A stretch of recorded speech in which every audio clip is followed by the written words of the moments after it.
Ano ba yung tanong mo kanina? Sabi mo, culture says, marry the person you love. But the Bible says, love the person you marry.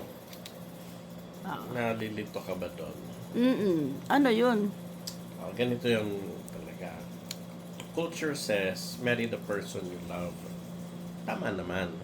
Maski sa ang kultura, Pilipino ka, Amerikano ka, o saan, siyempre, normally, pinapakasalan mo yung person na mahal mo.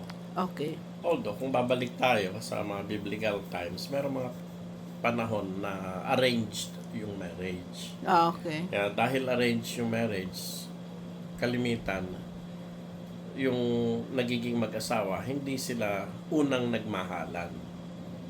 Pero napilitan silang maging mag-asawa kasi arranged nga.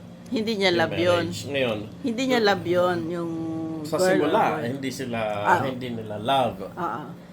Ngayon, sa Ephesians 5:25, ang nakalagay doon, husbands, love your wives.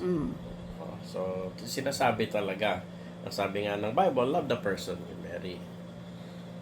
So, sa ganung context, no, kung whether mahal mo yung tao, kaya mo siya pinakasalan, or ikaw ay nandun sa sitwasyon ng arranged marriage, at mag-asawa na nga kayo, itinuturo ng Bible na aralin mo siyang mahalin. Kasi mag-asawa na kayo eh.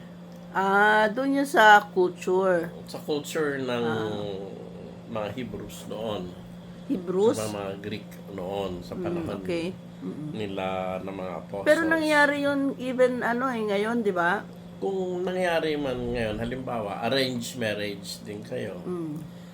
Tapos, naging Kristiyano ka na.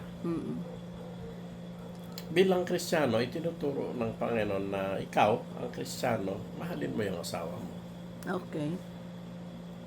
Whether naging mag-asawa kayo dahil sa arranged marriage or mahal mo siya dati, ang sabi ng Panginoon, mahalin mo pa rin siya ngayon. Kaya kung ikaw ay nandyan sa ganong sitwasyon, may asawa ka dahil sa arranged marriage, at kung ikaw ay Kristiyano na sumusunod sa salita ng Diyos, ang Love utos him ng or Panginoon her. sa atin, mahalin mo yung asawa mo. Okay? Okay.